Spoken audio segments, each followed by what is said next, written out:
who is here to inaugurate the Khelo India Games.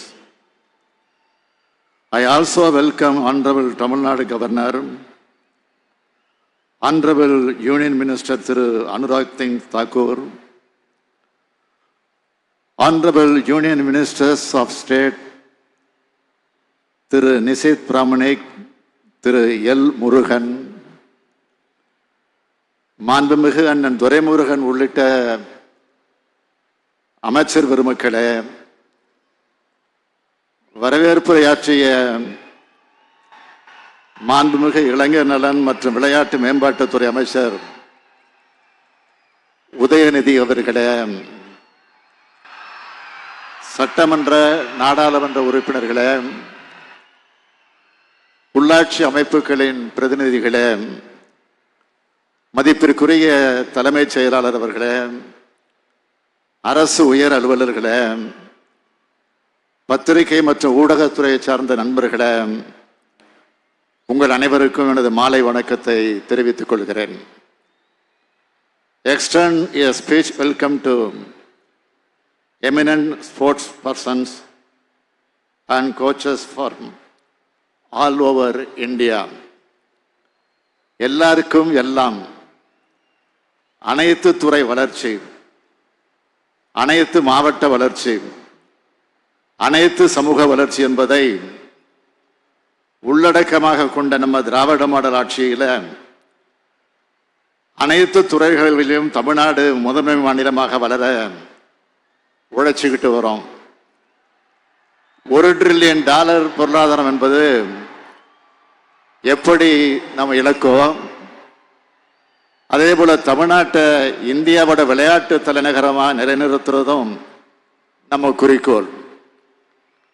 இந்த இலக்கை நோக்கி பயணிக்கிற மாண்புமிகு இளைஞர் நலன் மற்றும் விளையாட்டு மேம்பாட்டுத்துறை அமைச்சர் உதயநிதி அவர்களை நான் பாராட்டுகிறேன்.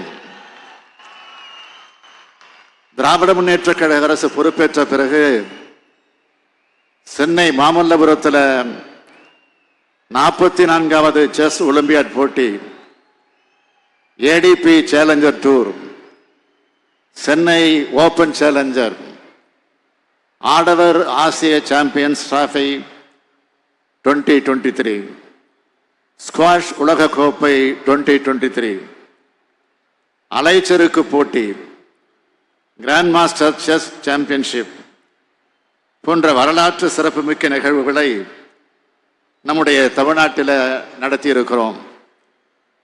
அதே நேரத்தில் விளையாட்டு கட்டமைப்புகளையும் உலக தரத்திற்கு உயர்த்திக்கிட்டு வரோம்.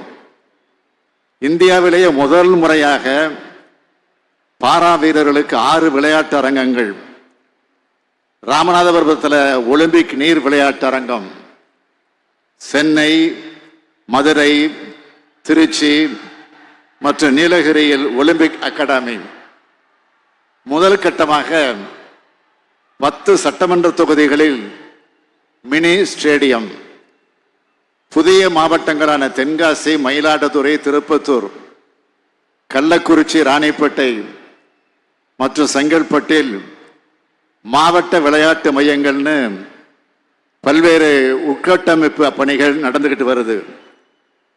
தமிழர்களின் பண்பாட்டு அடையாளமாக விளங்கும் ஜல்லிக்கட்டுக்கு மதுரையில் 62 கோடியே 77 லட்சம் ரூபாய் மதிப்பீட்டில் கலைஞர் நூற்றாண்டு ஏறு தழுவுதல் அரங்கம் கட்டி முடிக்கப்பட்டுள்ளது. அந்த அரங்கத்தை வரும் 24ஆம் தேதி அன்று நான் திறந்து வைக்க இருக்கிறேன். தமிழ்நாடு விளையாட்டு அறிவியல் மையம் இந்த ஜவஹர்லால் நேரு விளையாட்டு அரங்கத்தில் வெகு விரைவில் துவங்கப்பட இருக்கு.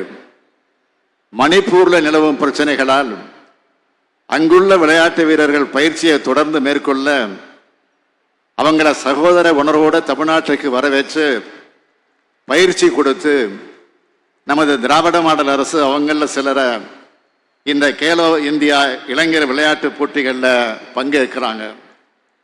கேலோ இந்தியா போட்டி தமிழ்நாட்டில் நடக்கிறது எங்களுக்கு கிடைச்ச மிகப்பெரிய மகிழ்ச்சி.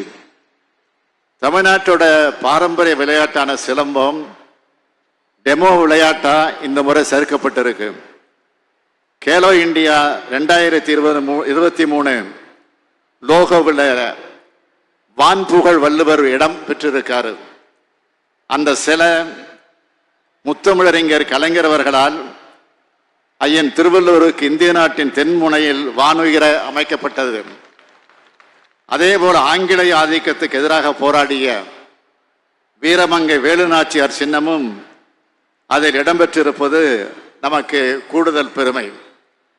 விளையாட்டையும் வளர்ச்சியின் இலாக்கா கருதி செயல்பட்டு வரோம். சுயமரியாதை மற்றும் தன்னம்பிக்கையை மேம்படுத்தி எல்லோருடைய நல்வாழ்வுக்கு விளையாட்டு உதவுது.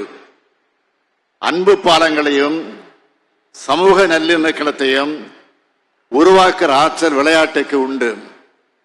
விளையாட்டுத் துறையிலும் தமிழ்நாட்டை உலகளவில் கவனம் இருக்கிற மாநிலமாக உயர்த்தணும். மாண்புமிகு இளைஞர் நலன் மற்றும் விளையாட்டு மேம்பாட்டுத்துறை அமைச்சர் உதயநிதி அவர்களை நான் இந்த நேரத்தில் கேட்டுக்கொள்ள விரும்புகிறேன்.